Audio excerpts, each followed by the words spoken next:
eh, resulta que David, sabemos que lo primero que fue un pastorcito, un jovencito, pastor de ovejas. Y las ovejas, dentro de las muchas particularidades que tienen, no es de gratis que Dios nos haya igualado a nosotros con las ovejitas. Eh, hay que cuidarlas porque si no, una de las cosas que pasa con las ovejitas es que eh, empiezan a tener algunas secreciones en su cabeza. Y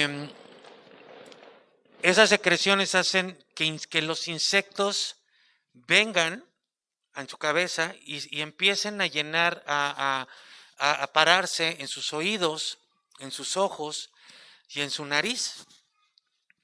Y estos insectos van dejando larvas, huevecillos en las cabecitas de las ovejas.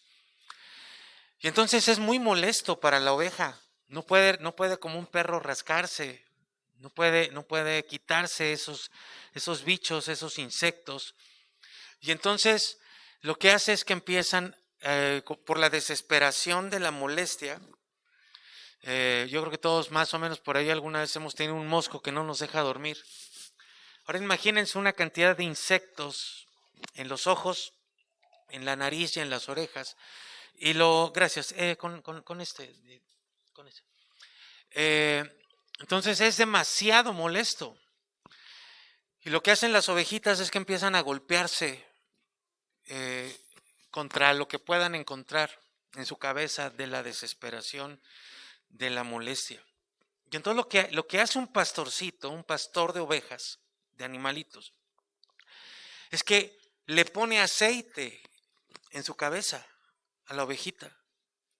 Unge su cabeza con aceite de tal manera que si ya hay bichos, se limpien, o ya cuando está limpia su cabecita, sus oídos, sus ojos, lo que sucede es que ya los insectos ya no se paran y entonces la oveja está tranquila, está bien. Y esto es un simbolismo tremendo, impactante, porque al decirnos Dios que nosotros somos sus ovejas, debemos de tomar esto en cuenta porque nuestros ojos, nuestros oídos, nuestros sentidos, constantemente están siendo atacados por una cantidad enorme de mensajes mentirosos, de ideas mentirosas, que buscan anidarse en nuestra mente, en nuestro corazón. Y nos están molestando todo el tiempo. Y entonces, como ovejas, debemos de dejarnos que Dios unja nuestra cabeza, nuestros sentidos, con aceite. El aceite es un símbolo de su presencia. Por eso es importante que nosotros integremos nuestros sentidos en estos tiempos de adoración y que dejemos que a través de su palabra va ungiendo nuestra cabeza.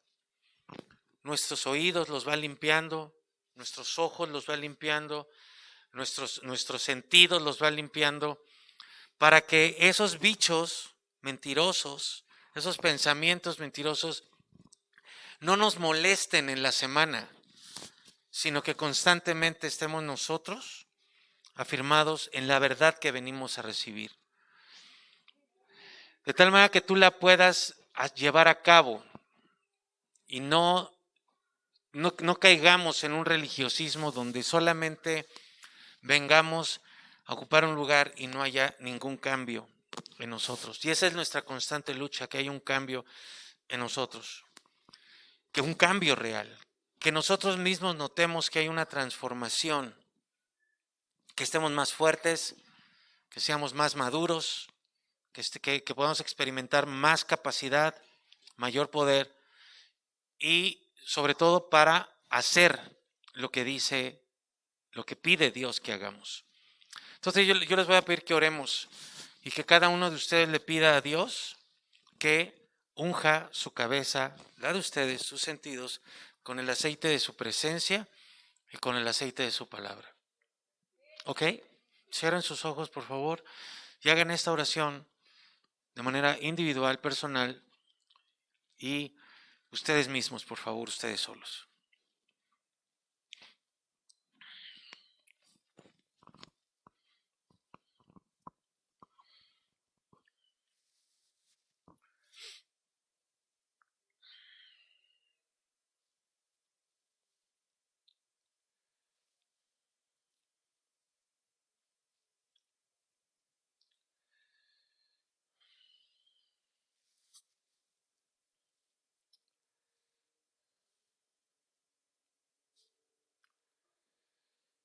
Muchas gracias, Padre, Padre nuestro, Padre mío, gracias por permitirnos llegar a este lugar, por estar aquí, por cumplir uno de los mandamientos más importantes, que es guardar tu día, congregarnos, estar como un solo cuerpo. Bendice a las personas que están con algún impedimento físico, que hoy no pueden estar acá, para que tú les sanes, les fortalezcas y en todo momento podamos todos cumplir con tu palabra. Gracias por las personas que hoy están con nosotros, por Leticia, por Lucero, por Héctor. Yo sé que les has traído aquí con un propósito, que no ha sido, Amelia, sino un instrumento por el cual tú les has atraído el día de hoy. Y así a cada uno de nosotros. Gracias por los que hoy han tenido esta voluntad de venir hasta tu casa.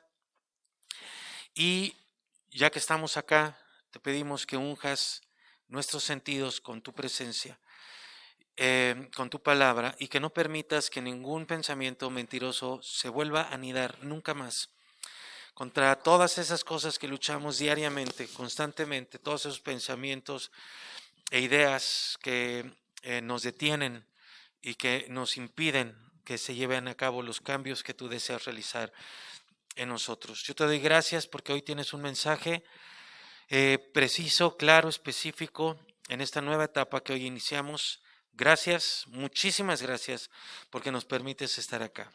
Te alabamos con todo nuestro corazón y estamos expectantes de lo que tú quieras decirnos. Padre, gracias en el nombre de Jesús. Amén. Muy bien, entonces yo quiero hacer una pregunta. ¿Dónde están los hombres? Muy bien. A ver, mis queridos varones, ¿dónde tienen que estar los hombres? ¿De pie? Voy a empezar primero. A ver, ¿de rodillas ante? ¿Por qué se les bajó la enjundia? ¿De rodillas ante? ¿De pie ante? No. Ay. Todos, también a ti, amigo. ¿Listo? A ver, ¿de rodillas ante? ¿De pie ante? ¿De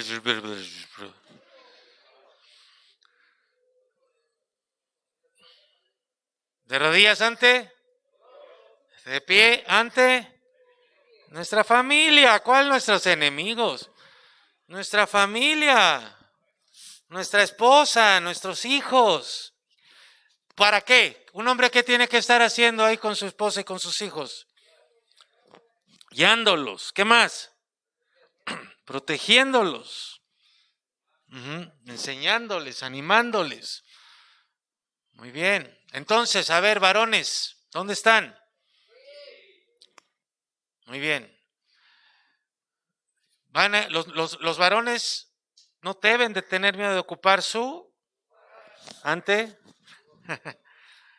en la vida, ante Dios, en la familia, ¿verdad? No como Saúl, que se echó a correr cuando le dijeron, este es tu lugar, ¿qué dijo?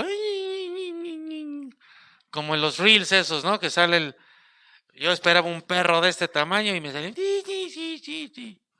no, ¿verdad? Aquí no. Entonces, ¿dónde deben de estar los varones? ¿Ocupando su? Muy bien. Aprendimos de David que para poder ser varones con un corazón como el de Dios, Debemos de saber elegir los varones. Nuestras conversas, los varones. La verdad es que las mujeres no se aguantan. Ya viene su turno. Debemos de saber elegir nuestras. Muy bien, muy bien. Debemos de elegir lo que. Y también debemos de hablar. Ok, diferente a los demás. ¿Qué debemos de hablar? La verdad. ¿Qué es lo que te tienes que repetir constantemente?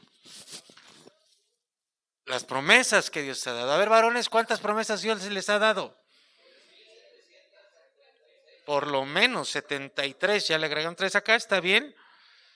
¿Está bien? 3,500. Más arriba de 3,500. ¿Se las han estado repitiendo? A ver, ¿quién me dice una de memoria? Varón. De memoria. A ver, mi querido Bruno, venga. Ok. ¿Cuál es la promesa ahí? Las dos, ¿verdad? Nada nos faltará. A ver. ¿Una?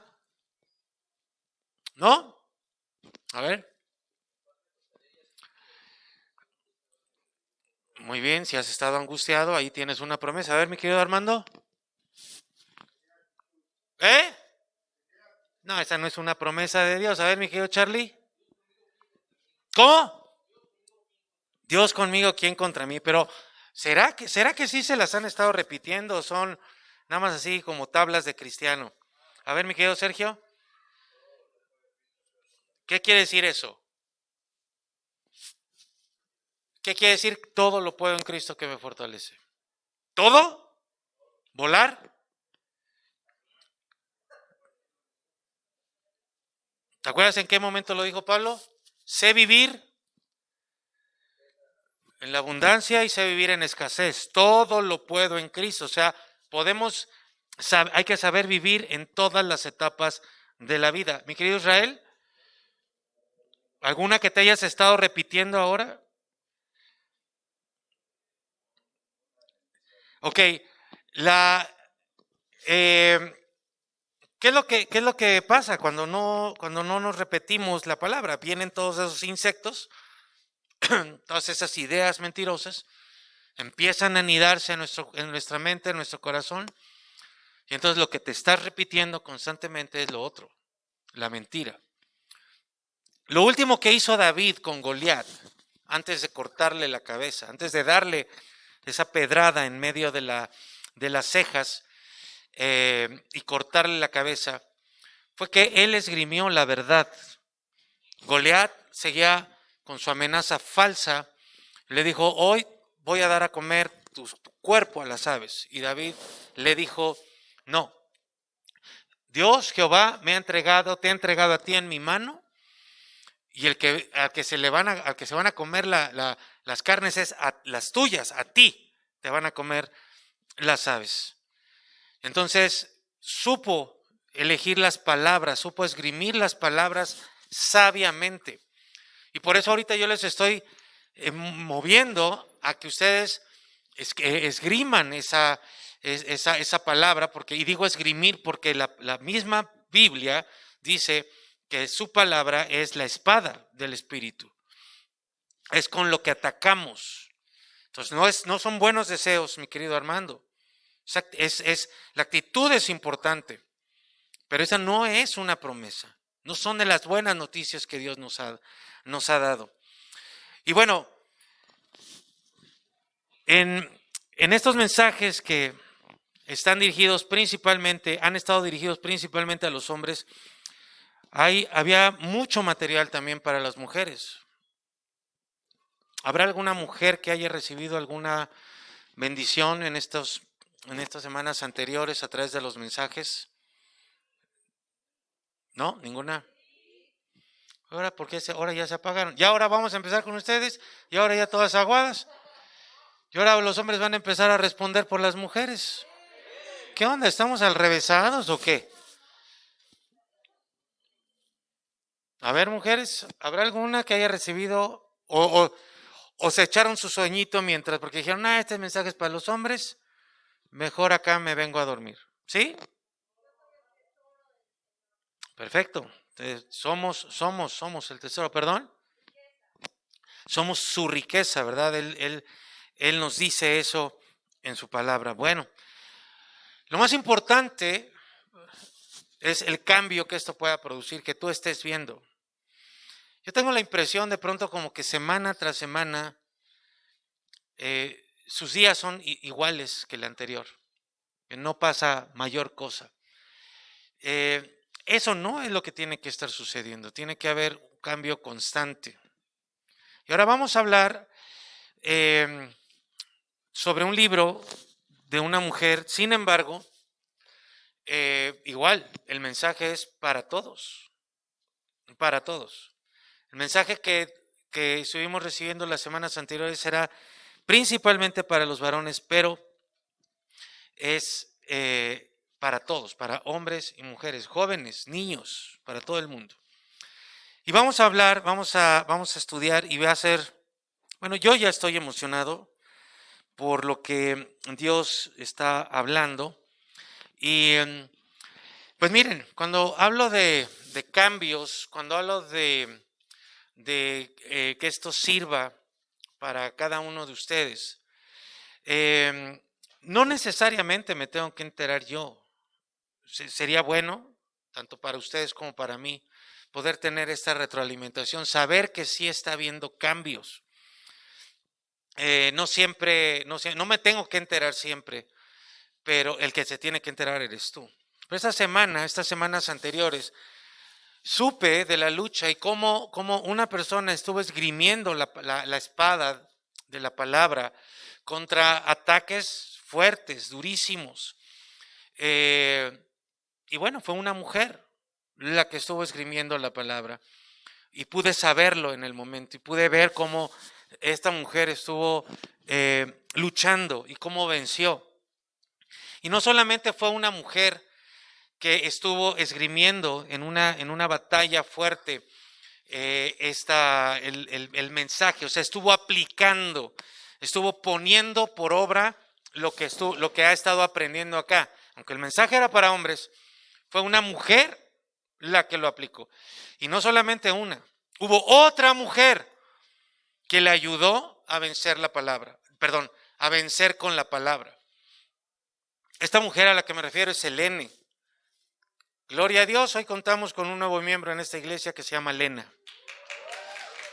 Pero la batalla, todos sabemos que fue fuerte. Y sobre todo, las últimas 2 semanas, fue una cosa brutal. Esos insectos, cómo se le metían en su mente y en su corazón.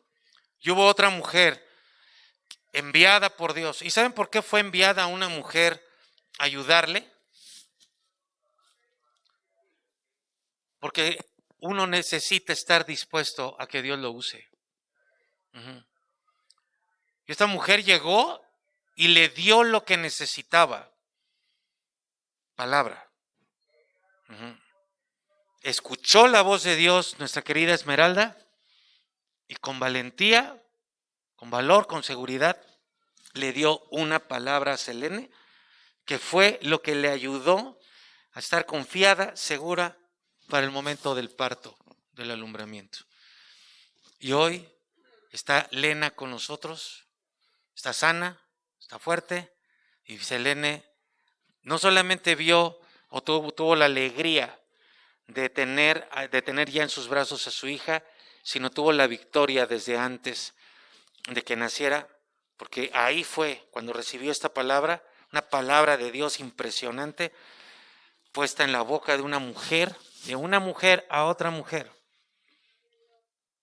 Gloria a Dios. Y los hombres necesitamos tener esa misma valentía. Así que, hombres, no se me caigan, porque el mensaje para ustedes va a seguir siendo importante. Y sé que hay una palabra para cada uno de nosotros. Vamos a estudiar el día de hoy algunas cuestiones generales para introducirnos al libro de Esther, para que sepamos dónde estamos, de qué vamos a hablar. Este es un libro fuera de lo común en la Biblia, por varias razones. La principal razón es que es un libro uno de los dos libros en la Biblia en los que no se menciona el nombre de Dios.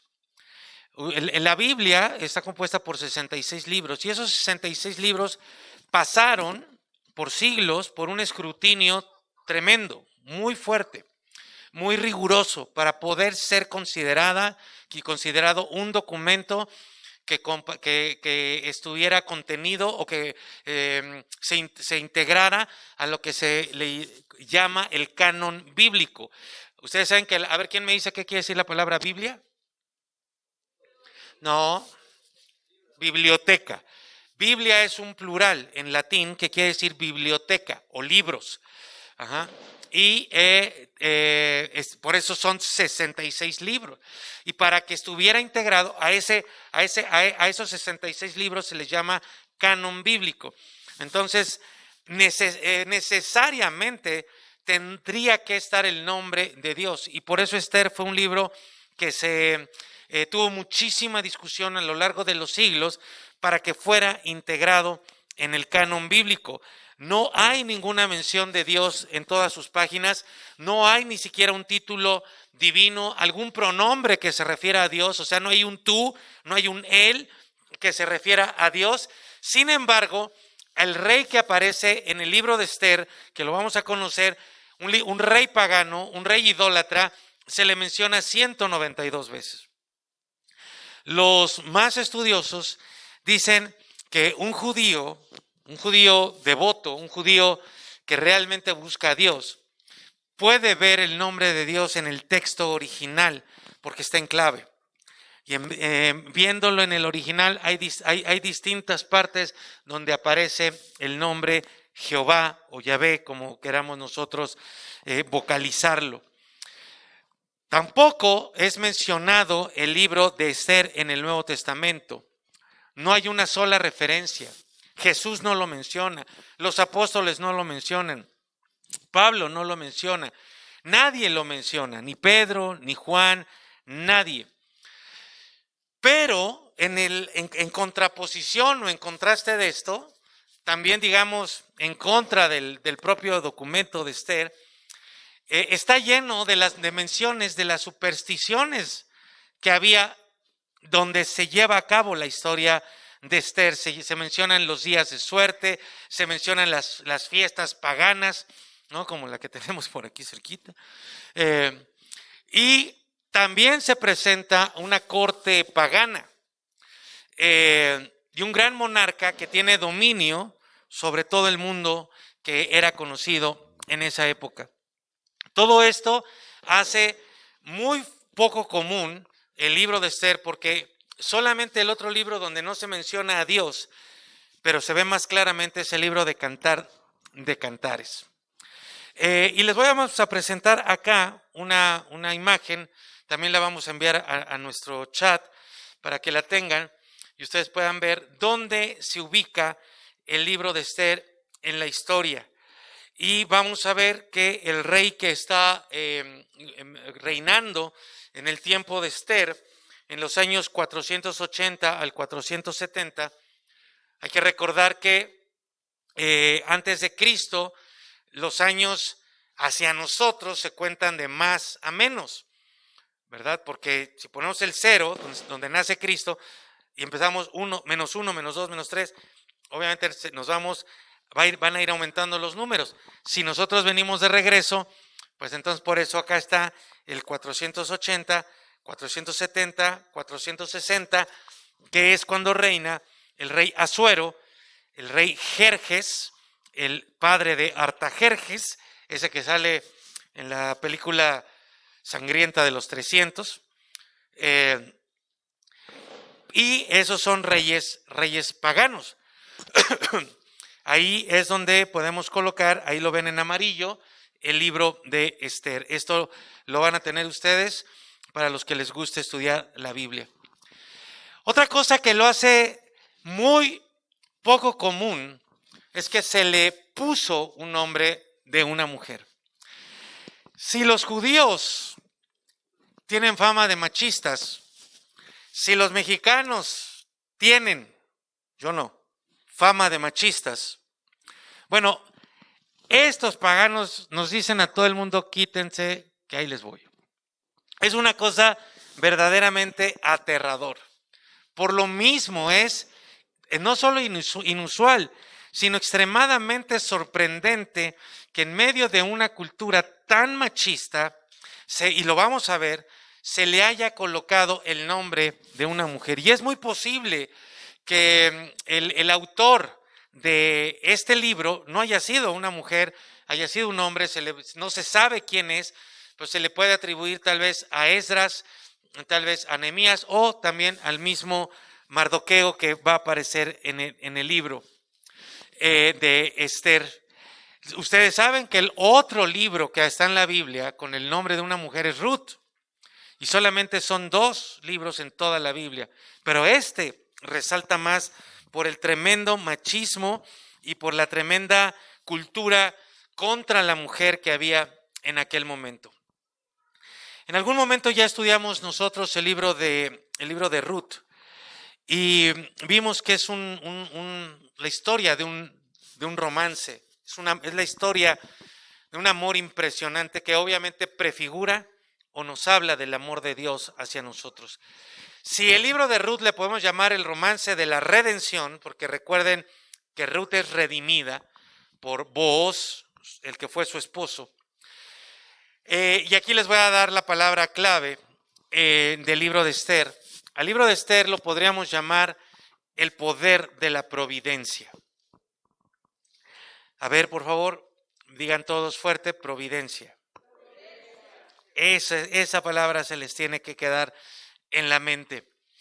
La redención es un romance, la historia de amor más grande que nosotros podamos conocer, porque además nosotros somos participantes de esa historia de amor. Dice la Biblia, una gran verdad, que nosotros podemos amar a Dios porque Él nos amó primero. Y esa es la pregunta de fondo que siempre nos debemos de hacer todos, toda la humanidad. Y más ustedes, personas como yo, que decimos conocer a Dios. Lo más importante de todo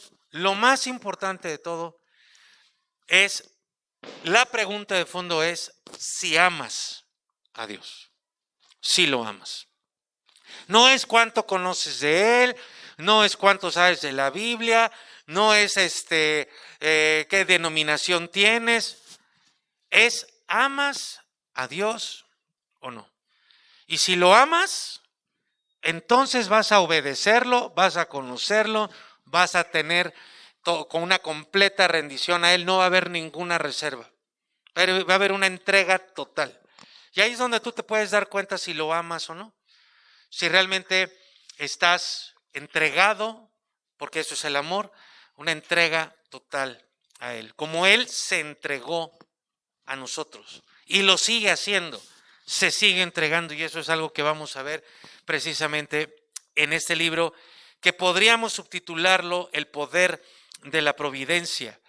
La providencia, ahorita vamos a ver un poco a qué nos referimos, o vamos a verlo con bastante detalle qué se refiere esta palabra providencia.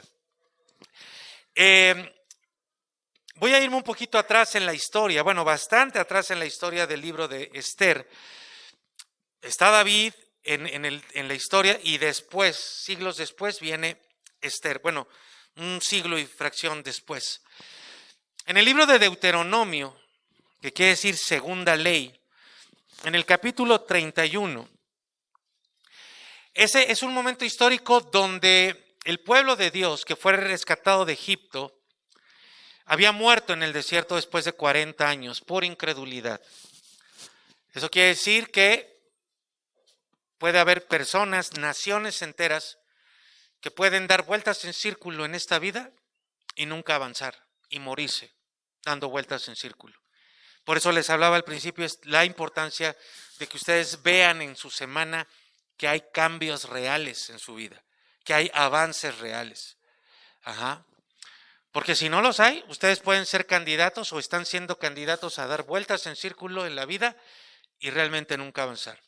Ahí tenemos el ejemplo de esa generación que durante 40 años dio vueltas en un desierto y nunca tuvo posesión, nunca tomó posesión de lo que ya era suyo, de aquella tierra prometida. ¿Por qué? Por incredulidad.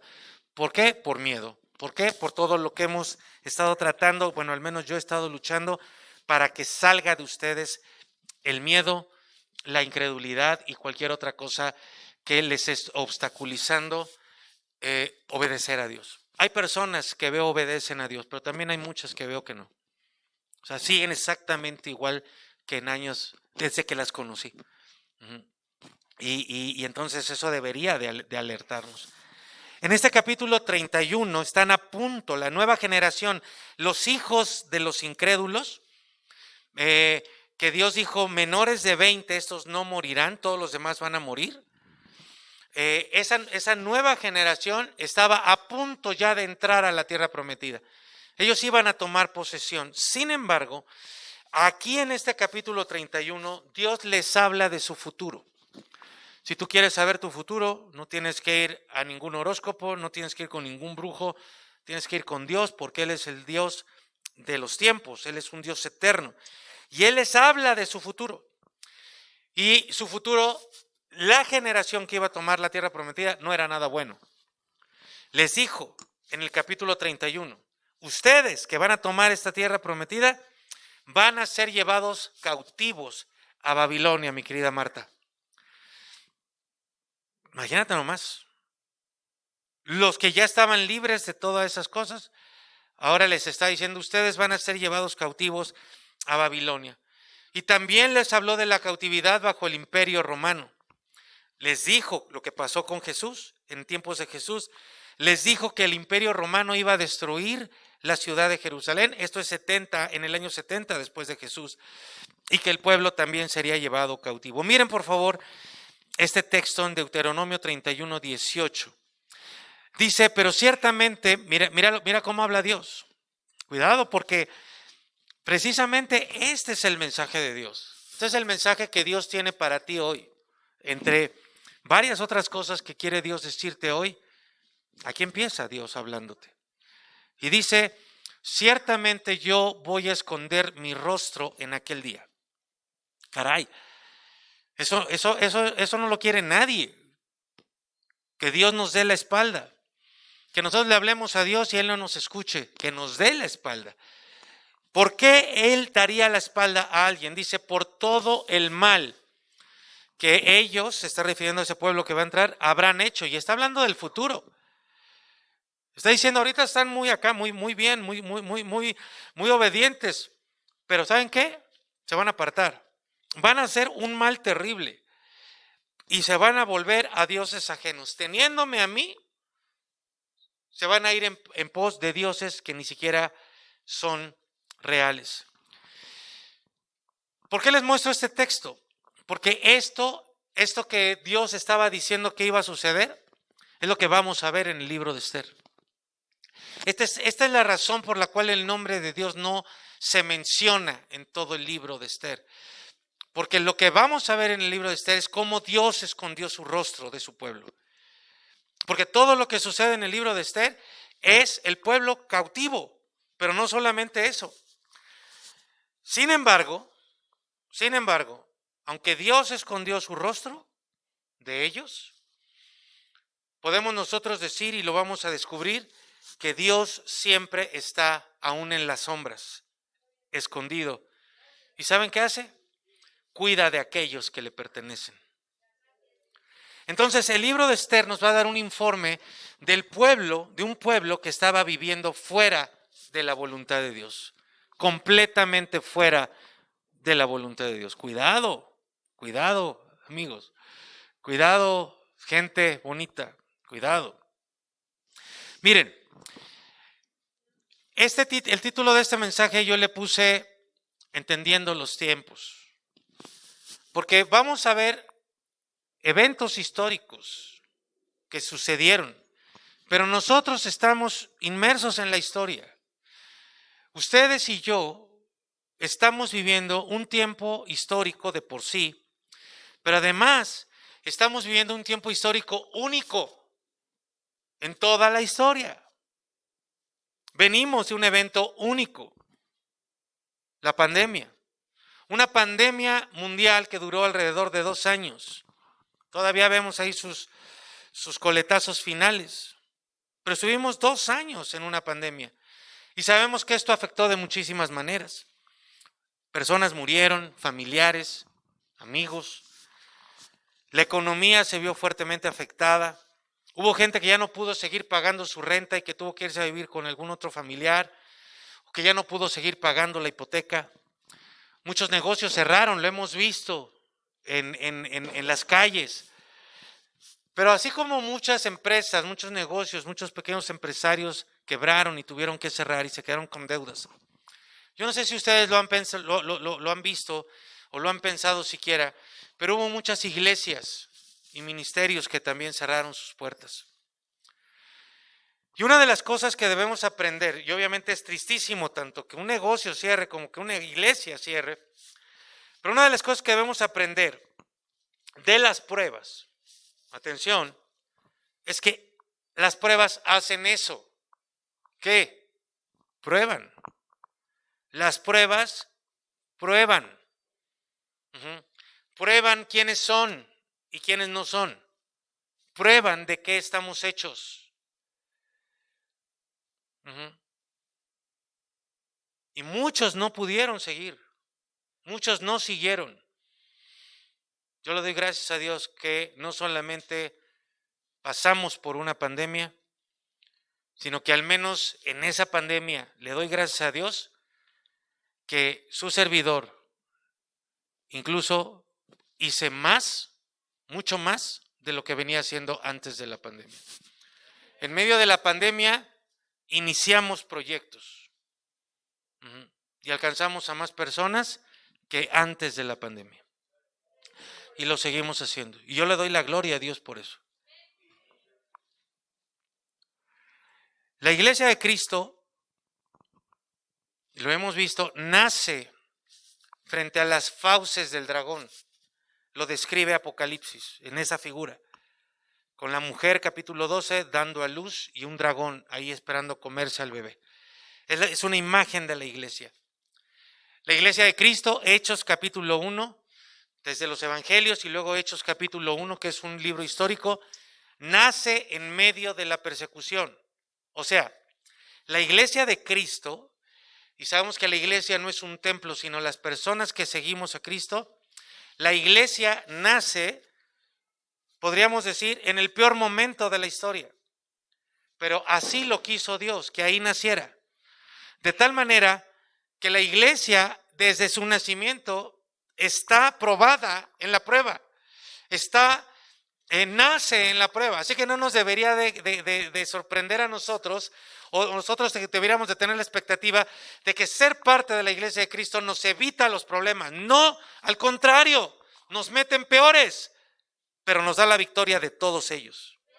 Esa es la gran diferencia.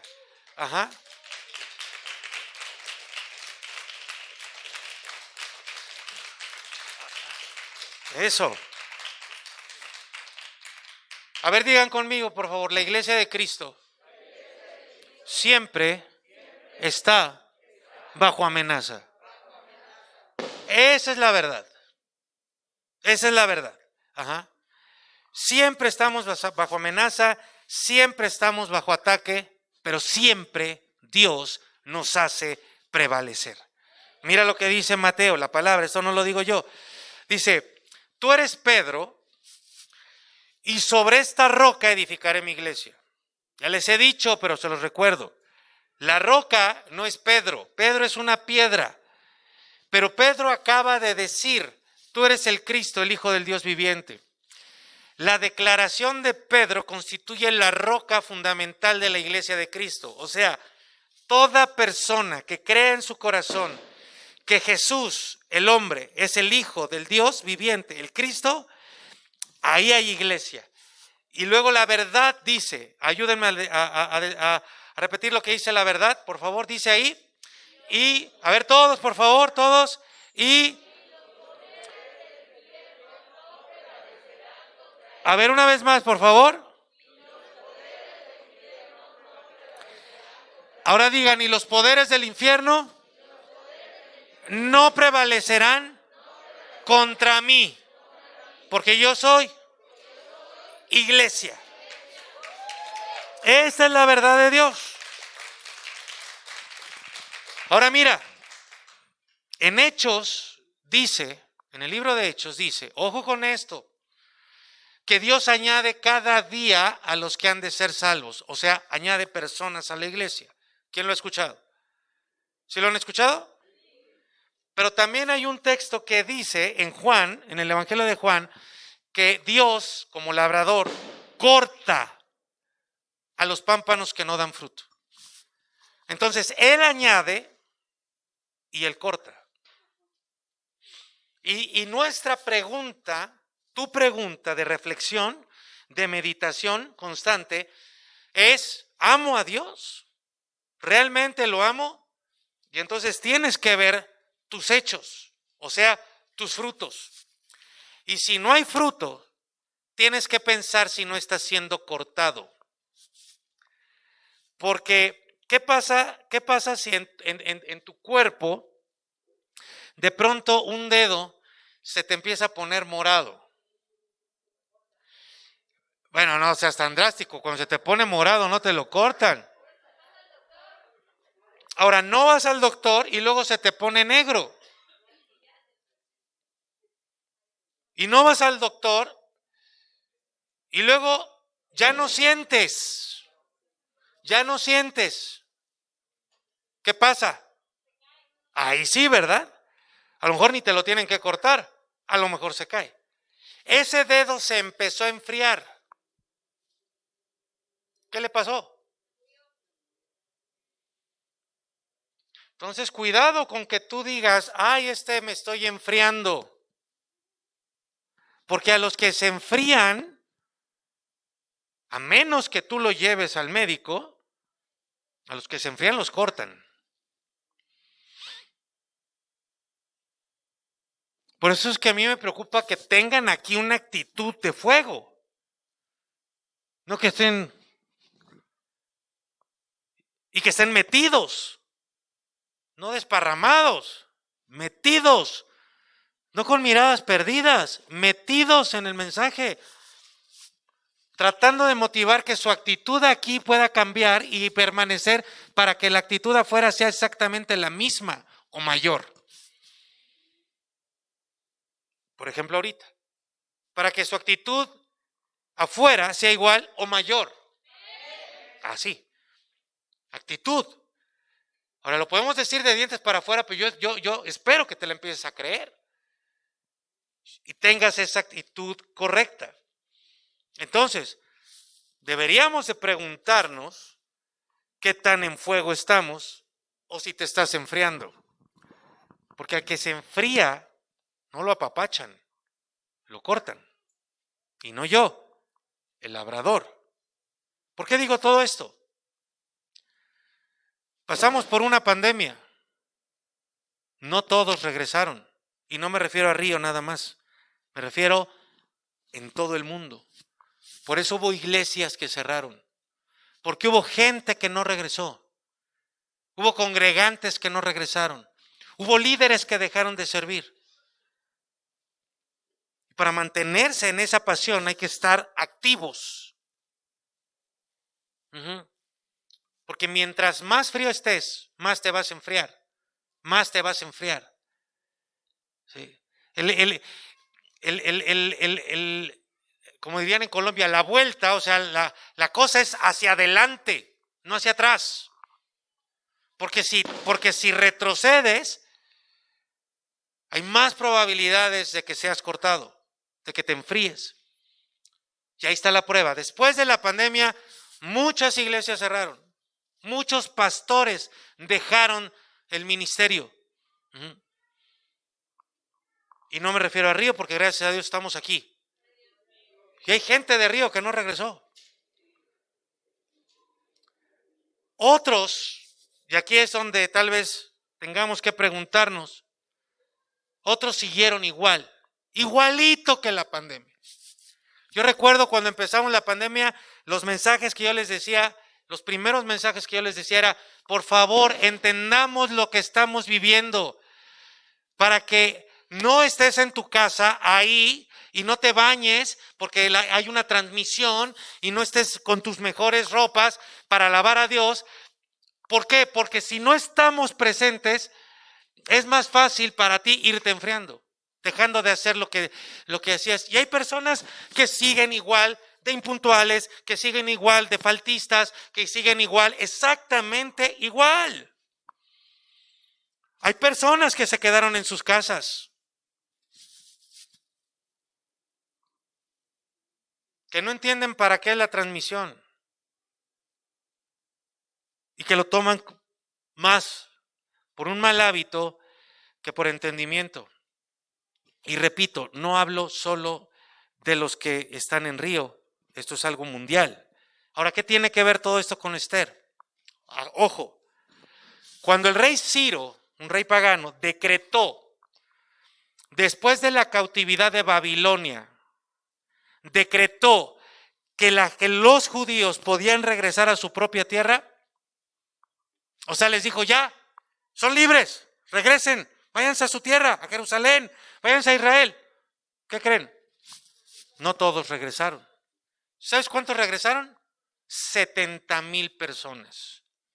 De toda una nación, 70,000 personas regresaron. ¿Dónde está esa información? En el libro de Esdras y de Nehemías, en los libros proféticos de Ageo y Zacarías.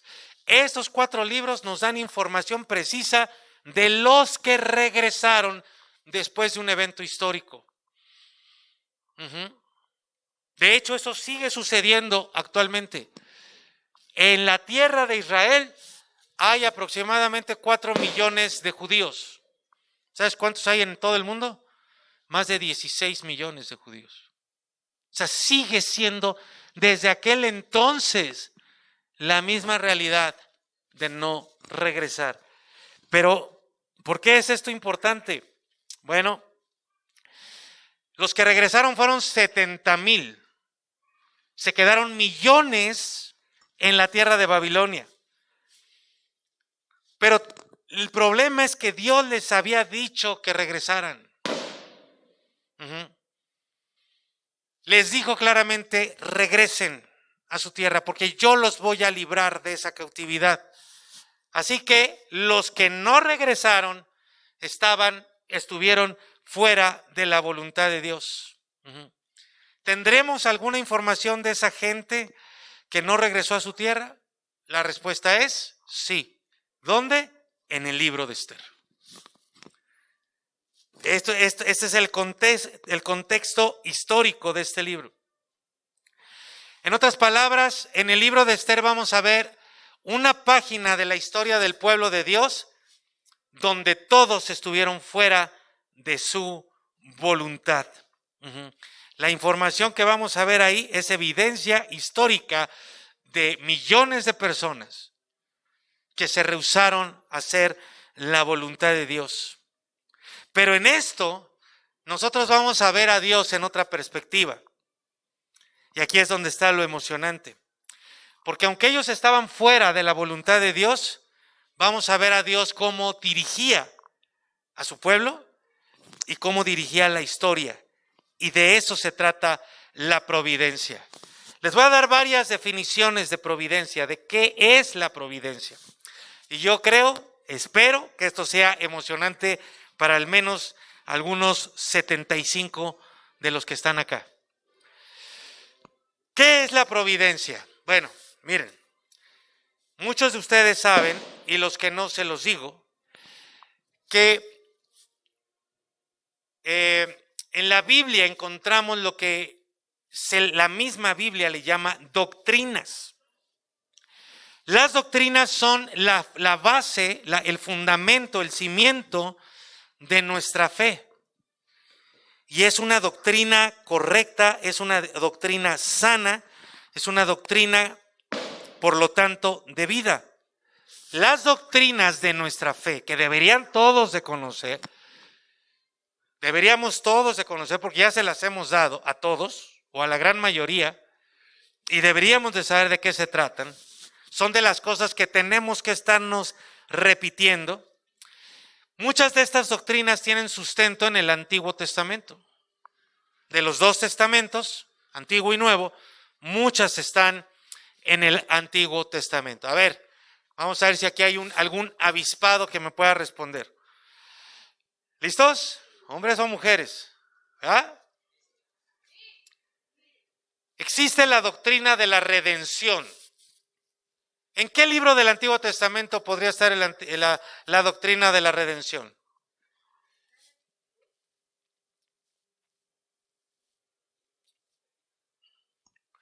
Y se los acabo de decir hace un rato. El romance de la redención. El libro de Ruth. ¿Que podemos encontrar algunas otras bases en otros libros? Claro, por supuesto. Pero se las acabo de decir. Era para que todos estuvieran ahí. ¿Qué libro de Ruth? Pues nos los acabas de decir. Ahí está. El arrepentimiento. El arrepentimiento es una doctrina. Porque el arrepentimiento no es remordimiento. Y tenemos que saber qué es arrepentimiento. ¿Qué es arrepentimiento?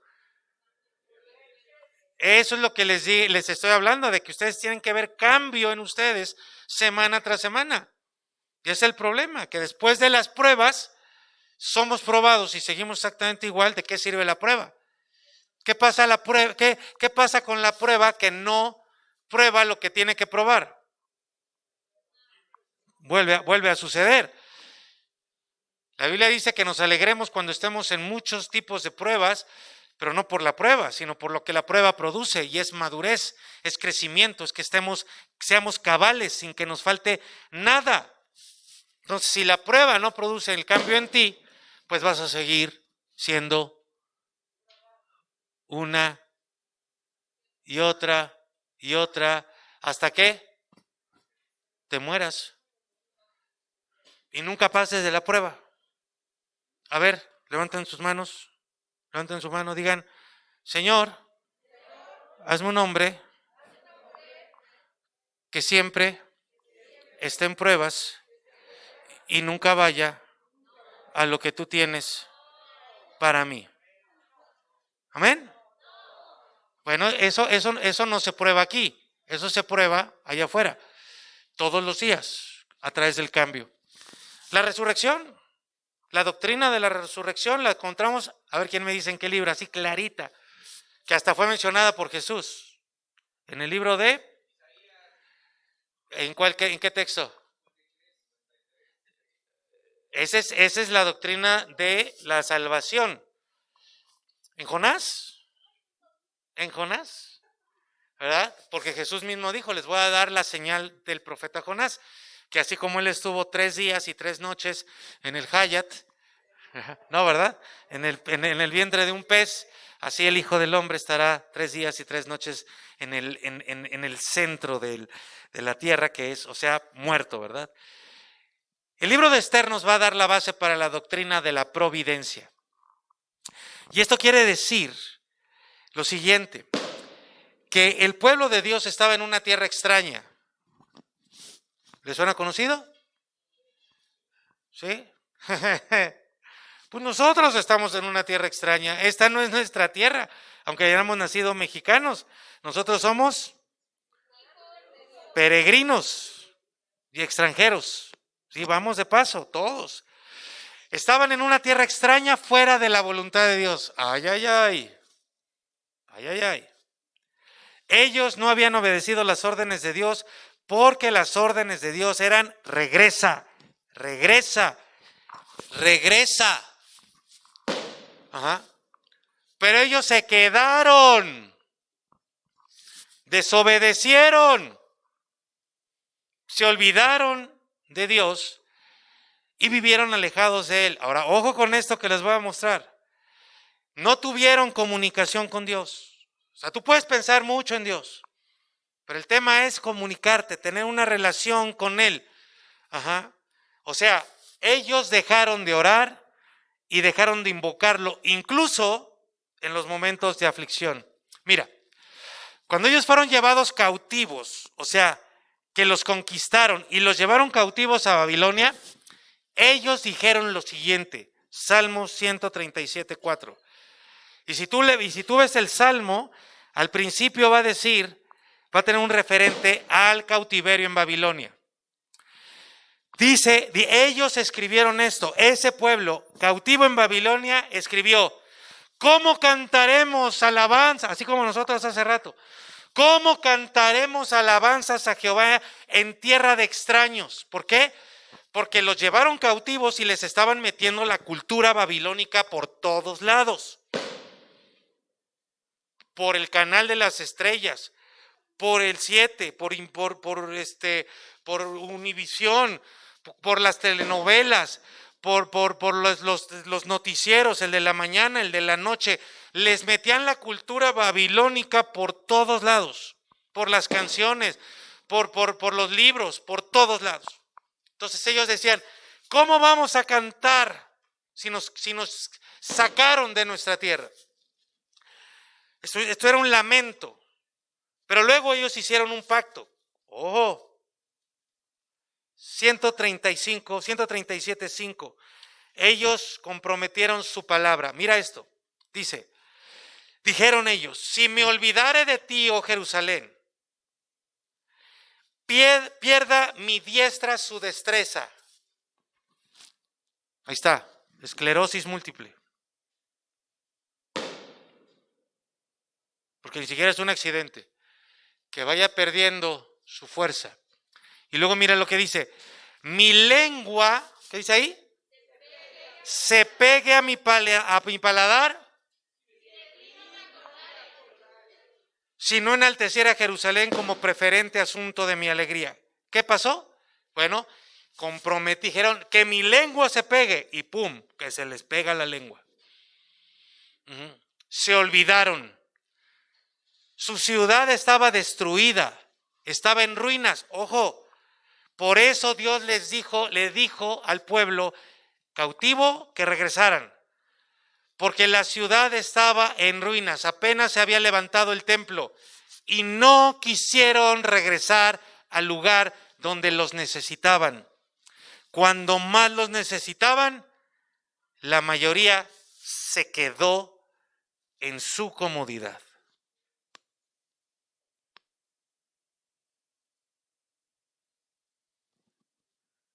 Es como cuando se les llama, pero no pueden, porque hay algo más que tienen que hacer, y eso que tienen que hacer tiene que ver con su comodidad. Hay personas que dicen, pastor, quiero servir, pero cuando se les convocan no están. Los que estaban acá ya no quieren estar. A mí ya sácame del servicio. A mí ya no me pongas a servir. Todo eso tiene una pertinencia impresionante. ¿Qué pasó? Se fueron enfriando. Su lengua se quedó silenciosa.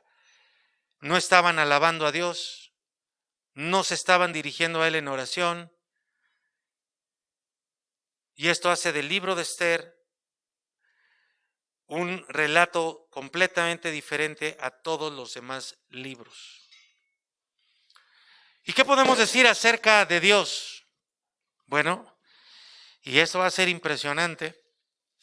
Y si con esto no despertamos, no sé si Dios enviará el COVID-20 o el 21 para ver si alguien ya reacciona y se acerca a Dios de verdad.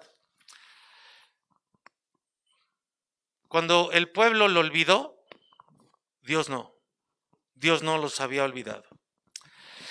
Pero ¿cómo puede dirigir Dios a un pueblo, a una persona que lo rechaza? ¿Cómo puede dirigir Dios a una persona que viene a Él o que ya no viene? Iba a decir que viene a Él, le dice, ¿qué hago? Y Dios le dice a la derecha y Él se va a la izquierda. ¿Qué hace Dios con una persona que ya no viene? ¿Cómo lo dirige? Bueno, ahí es donde entra la providencia de Dios. Les voy a dar una definición teológica de la providencia de Dios. Primero les voy a dar un ejemplo coloquial antes de la definición teológica. El ejemplo coloquial de la definición de la providencia, el ejemplo coloquial, me quedó mal. Ya no vino. Son estos cohetes que están aquí. Me están ahorrando un trabajo enorme. Porque nadie se está durmiendo. Eso es providencia de Dios. Está proveyendo para que ustedes escuchen el mensaje. Bueno, habrá alguno que con todo y cohete se quede dormido. Miren, ahí está la providencia de Dios.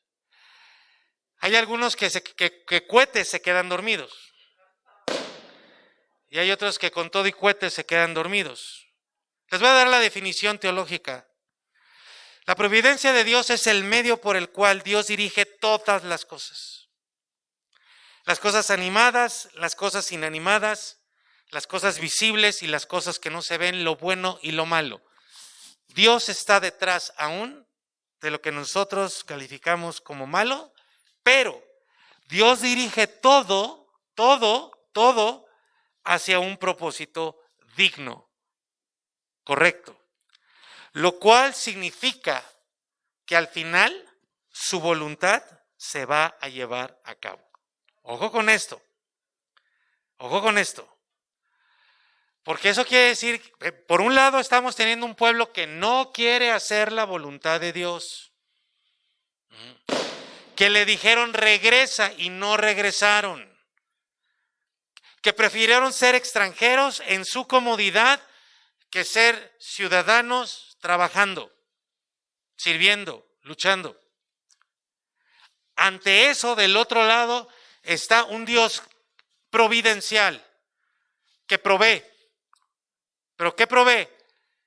Proveer es dirigir todas las cosas, todo, lo animado, lo inanimado, todo, que una computadora sirva, que no sirva, que la luz se te vaya, que no se te vaya, todo lo dirige para un propósito digno que es su voluntad. Eso quiere decir que aunque la gente, aunque su gente no le haga caso, aún eso Dios lo dirige para hacer su voluntad. Para que no te confundas. ¿Sí? Porque tú puedes estar mal con Dios y Él aún va a usar eso para su voluntad. Mira lo que dice Efesios capítulo 1, versículo 11. ¿Están bien? ¿Alguien quiere pararse adelante? Miren, les voy a dar otro ejemplo de su providencia. Estas sillas son re incómodas. Y yo le doy gracias a Dios por eso. ¿Cuántas veces no les he dicho yo a ustedes, pónganse en una posición incómoda? Y ya Dios nos proveyó unas sillas en las que no pueden estar cómodos para que además de los cohetes no se me duerman. Entonces, si se quieren parar porque les duele la espalda, el cuello, adelante. Mira lo que dice Efesios 1:11. Dice, en Él asimismo tuvimos herencia. Ojo con esto, todo el mundo, todos, tú, yo, todos.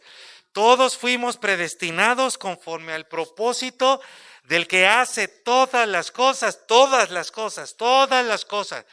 Eso quiere decir que todo lo que vas a vivir esta semana, Él está detrás de todo lo que vas a vivir esta semana para que se cumpla el designio de su voluntad. Tú puedes decidir estar fuera de su voluntad o dentro de su voluntad.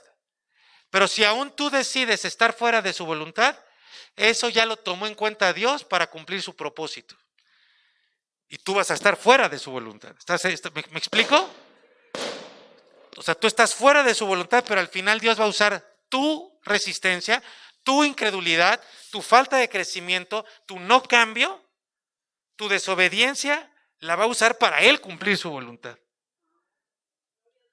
¿Sí estamos quedando claros?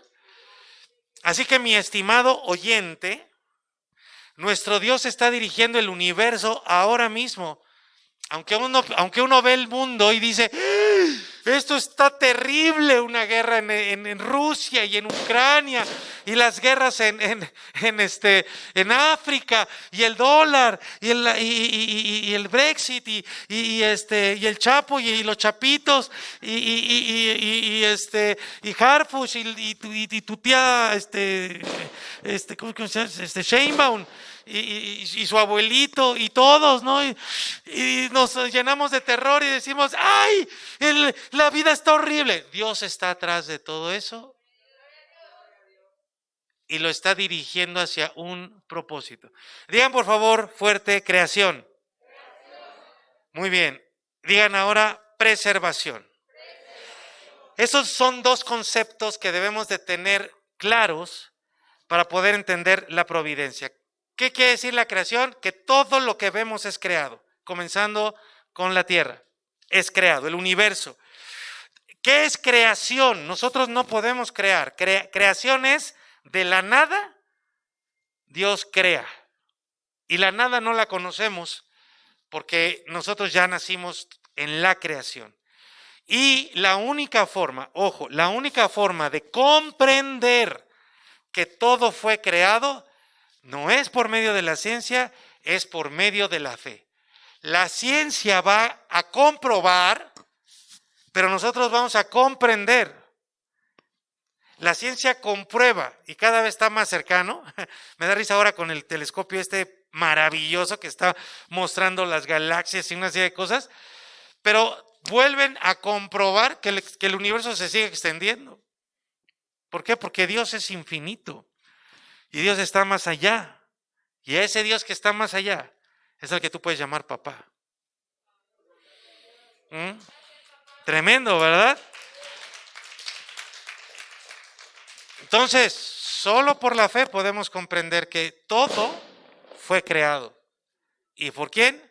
Por Él. Luego, si Él creó todo, entonces ahora podemos comprender el otro concepto, preservación. Es por la preservación que el universo no se cae, que nosotros no nos caemos. Sea que la Tierra sea plana, o sea redonda, o sea como una papa. Sea que la fuerza de la gravedad exista o no exista.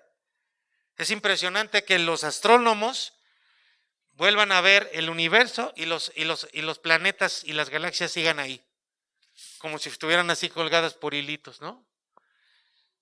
¿Quién de ustedes cree que un accidente colgó estas bolitas aquí en el techo? ¿Alguien podría decir?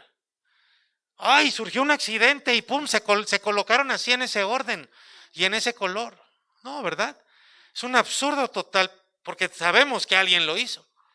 De la misma manera, al voltear al sol y ver que sigue ahí, y a la luna y sigue ahí, y a los planetas y a las galaxias siguen ahí, es porque alguien las está sosteniendo. ¿Quién? Hebreos 1:3 dice, hablando de Jesús,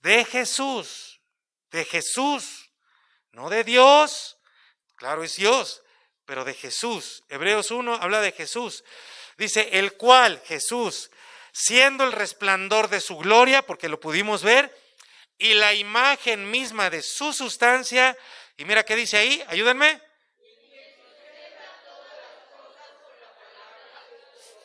Jesucristo sustenta todas las cosas con, es lo que estamos estudiando,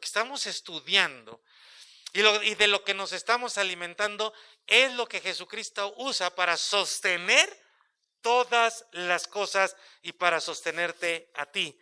Y esto se repite en Colosenses 1:17 cuando dice, y Él, Jesucristo, es antes de todas las cosas. Y mira, dice ahí, y todas las cosas, a ver, llénate tu boca con esta verdad, y todas las cosas en Él subsisten. Entonces, Él creó todo.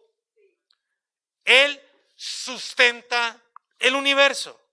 Ahora di, por favor, Jesucristo es mi creador y Él me sostiene. Es Él el que te sostiene. Y si no, dale fuerte. Ya voy a acabar, Avísenle a sus pompitas que ya vamos a acabar. Aquí es donde damos gracias a los que Dios nos, hablando de proveer, a los que Dios nos proveyó de doble, de doble amortiguador. Entonces, mi querido amigo y hermano, si a Dios no se le caen los planetas, si a Dios no se le caen las galaxias, tú no te le vas a caer de las manos. Sí. Vete con eso en esta semana, para que dejes de estar enfocado en las cosas que crees que se te van a caer. Tu vida no se va a caer si la pones en sus manos. Y puedas estar enfocado en las cosas que te están obstaculizando para obedecerlo y para estar dentro de su voluntad. ¿Quién hace esto? Jesucristo. Entonces digan creación, Dios crea. Digan preservación. Sí, iba a decir prevaricación, no, esa no. Preservación, digan preservación. Él sustenta todo. Ahora digan providencia. Díganlo conmigo, es la manera en la que Dios dirige todo. ¿Ok? Es muy importante que entiendan que providencia no es solamente que Él me dé lana para pagar la renta. No, providencia es la forma que Dios dirige todo el universo. Y Él, por eso les digo, a ver, muchachones, varones, mujeres, pero principalmente los varones. Cuando Él dirige todo, ya entendimos que Él lo crea, ya entendimos que Él lo preserva, lo sustenta. Ahora entendamos que Él provee todo, o sea, Él dirige todo, y cuando lo dirige hacia el mañana, lo dirige hacia el futuro, lo está impulsando hacia adelante. O sea, proveer quiere decir hacia adelante. Por eso la provisión, pro es hacia, ¿no? Hacia la visión. Entonces, por favor, mírense ustedes mismos, a ustedes mismos. ¿Qué hay adelante de nosotros? La nariz, ¿qué más? ¿Qué más hay? No, aquí en tu ser. ¿Qué más hay adelante aquí de nosotros? Los ojos, ¿verdad? Estamos hechos para ir hacia dónde. ¿Qué hay atrás? ¿Qué sacamos de atrás? ¿Qué sacamos de atrás? Nada que valga la pena, ¿verdad?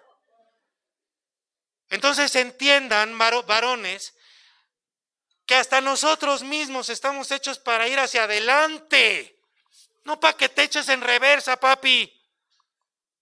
¿Les encanta ese himno, verdad? Pastor, es que ya no quiero estar en reversa, papi. ¿Hacia dónde tienen que ir, varones? No estamos hechos para ir hacia atrás. Y Dios va hacia adelante. Por eso cuando el pueblo se resistió a ir hacia adelante, Él dijo, pues quédense ahí dando vueltas. Porque yo tengo un plan y mi plan es hacia adelante. ¿Quién quiere ir hacia adelante? Entonces no vayan hacia atrás, no se queden. No digan, yo no regreso porque... Hacia adelante. Hacia adelante, pase lo que pase, porque para eso son las pruebas. Para probarme si me quedo dando vueltas, si me regreso o si voy para adelante. ¿Lo estamos entendiendo? Termino. Les voy a dar 3 ejemplos de provisión. Y aquí hay palabra, promesa y palabra de Dios para ti. Chécate esto, por favor. Dice Génesis 22:7. Génesis, el libro de los inicios. Dice, entonces Isaac le dijo a Abraham su padre, y se lo dijo, no lo entiendan como una declamación de secundaria, se le dijo, oye papá, empezó a voltear Isaac, oye papi, Abba, Abita, eso quiere decir papá, Abba. Y Abraham estaba angustiado y dice, uy, ¿qué pasó? ¿Qué pasó, mijo? Le salió ahí un tono medio norteñón a Abraham. Y a Isaac le dijo, oye papá, pues mira, ¿cómo te explico? Pues sí veo la leña, veo el fuego, veo la estopa, veo la gasolina, veo los carbones, pero ¿y el holocausto? ¿Dónde está? Y Abraham le responde, preocupado, hijo, y mira lo que dice, Dios proveerá. Porque ¿qué le había dicho Dios a Abraham? Mata a tu hijo. Quiero que lo sacrifiques por mí. ¿Ok? Y esa es una de las pruebas más fuertes que cualquier persona haya experimentado alguna vez en su historia. Y damos gracias a Dios que la experimentó Abraham. Pero por ejemplo nuestro. Y Abraham dijo, Dios proveerá. ¿Qué pasó? Que cuando Abraham estuvo a punto de clavarle el cuchillo, porque tenía toda la intención de matarlo, porque él sabía, Abraham sabía, y esto solo se sabe por fe, que aunque él matara a su hijo, ¿quién sabe qué iba a hacer Dios? Pero él iba a cumplir su promesa aún con un hijo muerto. Eso es fe. Eso es fe. La fe es para lo que no se puede entender, para lo que no se puede explicar, para lo que no se puede hacer. Eso es fe. Y entonces él dice, Dios proveerá. Y cuando está a punto de matarlo, Dios le dice, no, espérame, ya te probé, ya probé lo que había en tu corazón, que no me resististe ni a tu único hijo. Y en ese momento se empezó a ir por allá, en las ramas, ¿no? De pronto apareció un carnero y proveyó para el sacrificio de ese momento. Pero varios milenios más tarde, en ese mismo monte Moriah, ahí, ahora, Dios proveería del cordero para el perdón de los pecados de toda la humanidad. Eso es provisión. Cómo Él va dirigiendo todas las cosas, todas, para su propósito, no el tuyo, su propósito, o sea, su voluntad. Él, Jesucristo, fue el cordero que Dios proveyó para que todos tus pecados, toda tu maldad fuera limpiada, borrada y para siempre. Por lo tanto, la providencia también quiere decir que la mano de Dios está detrás de todos los eventos históricos, todos. Dios estuvo detrás de la pandemia. Está detrás de este momento de tu vida, de tu historia. Y aunque tú lo has rechazado, Él no te ha rechazado a ti. Providencia quiere decir que Dios, cuando tú crees que no está, por así decirlo, es como si de pronto Él se pasara atrás al asiento de atrás del auto, pero atrás Él va diciendo izquierda, derecha, derecho, para, frena, acelera, sigue adelante. Él es el que está al frente de cada nación, de cada gobierno, de cada estado. No es Biden, no es tu tío, no es, no es ¿cómo se llaman estos? Los banqueros estos, no es el de Amazon, no es Bezos, no son los Rockefeller, no, ellos creen. Y Dios les dice, órale, dale, porque lo que tú vas a hacer, aún eso yo lo voy a usar para cumplir mi voluntad. Y quiero que veas esto por último. Dios, para que entiendas lo que es providencia, y hoy demos un paso hacia la providencia de Dios. Dios unió el llanto de un bebé y el oído de una princesa. Cuando esa princesa se fue a bañar en su recámara, su jacuzzi no era como el que tiene Trump, esas son baratijas. Su jacuzzi, el jacuzzi de esta princesa era el río Nilo.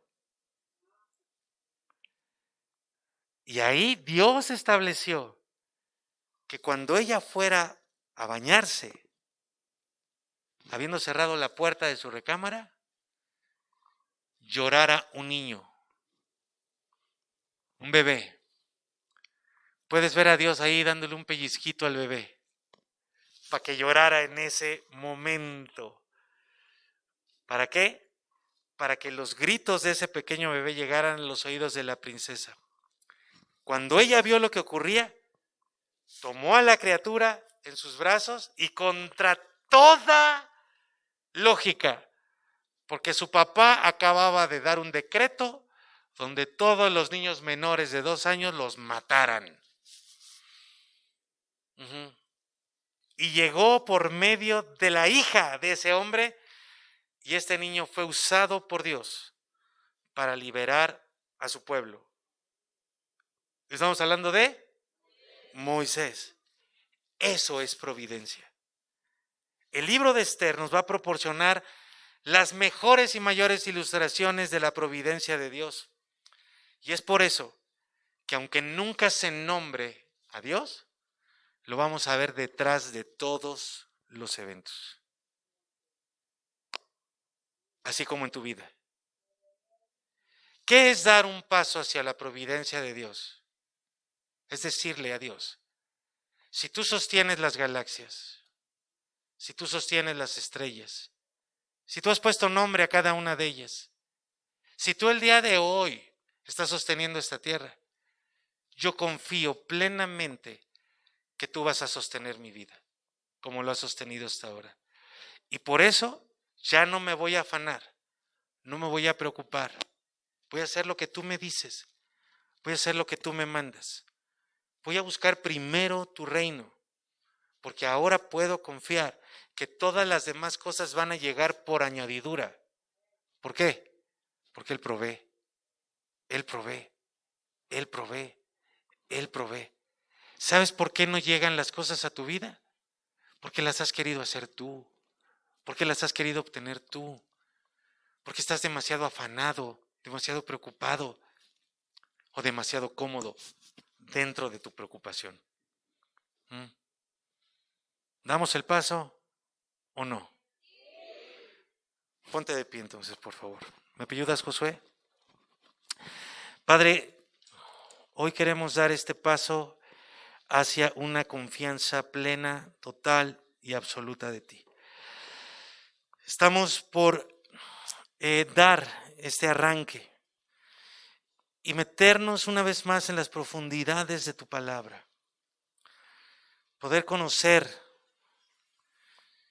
cómo actúas tú, quién eres tú, qué haces tú, cómo lo haces. Pero hoy hemos recibido estas promesas, hemos recibido ese alimento. Y hoy, de nuestra propia voluntad, queremos dar un paso definitivo tal vez en nuestra vida. Que todo lo bueno, todo lo malo, todo lo favorable y todo lo adverso, todo a detalle, hasta el más mínimo detalle,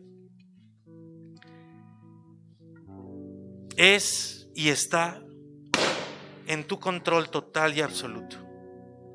Y no solo eso, hoy sabemos que las cosas estén en tu control, quiere decir que tú estás proveyendo todo, que tú estás detrás de todo, que tu mano está dirigiendo absolutamente todo en el curso de esta historia y de nuestra propia historia, que tú estás atrás, a un lado, al otro, delante, arriba, por debajo de nosotros.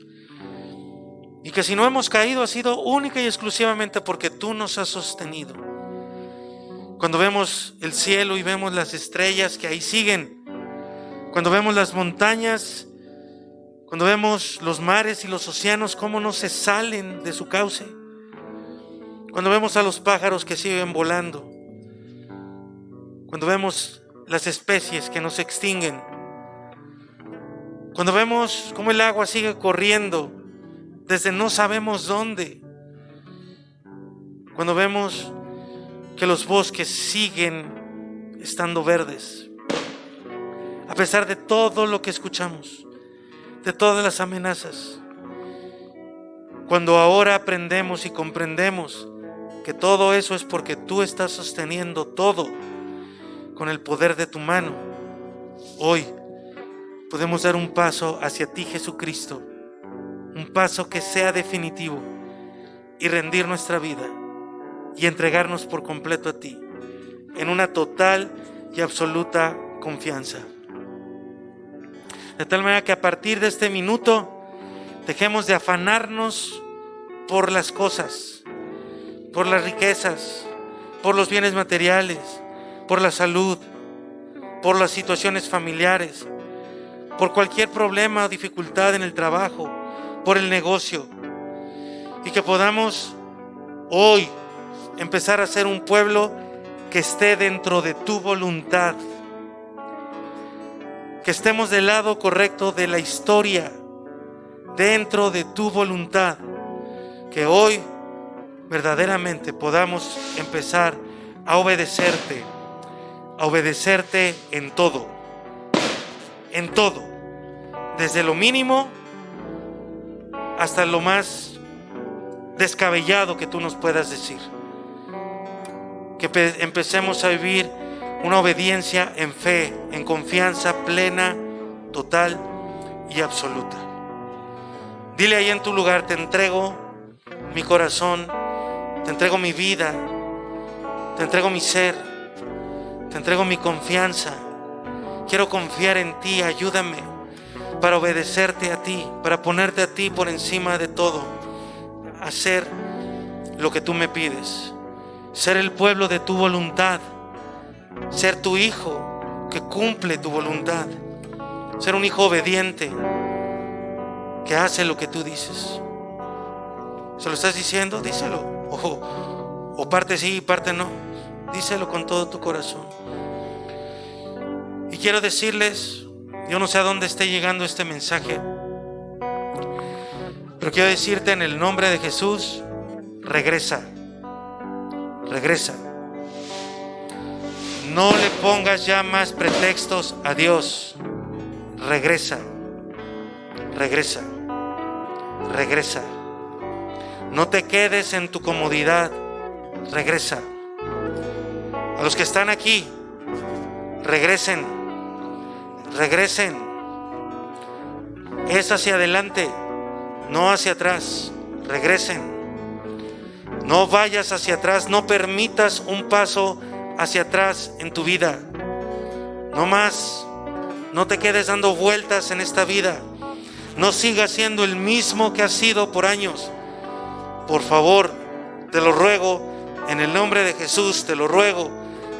Regresa, camina hacia adelante, avanza, avanza, en el nombre de Jesús. Y Padre, gracias por esta oportunidad que nos das. Gracias porque aunque esto es imposible, pero aunque nosotros te coloquemos en las sombras, aún desde las sombras tú sigues obrando de una manera amorosa, paciente, a favor nuestro. Padre, en el nombre de Jesús, que hoy sea un día de libertad, un día de despertar, un día de sacudirnos las cadenas que nos han estado atando. Padre, en el nombre de Jesús, que hoy sea un día de liberación, un día de apertura de cárcel para todos los que han estado cautivos. Te lo ruego, Padre, en el nombre de Jesús, que tu obra sea manifiesta, sea notoria en cada persona, en cada hombre, en cada mujer que hoy ha recibido tu palabra, tu mensaje. Te lo ruego, Padre, en el nombre de Jesucristo, Él que sustenta todas las cosas con la diestra de su poder. Amén, amén, amén, amén y amén.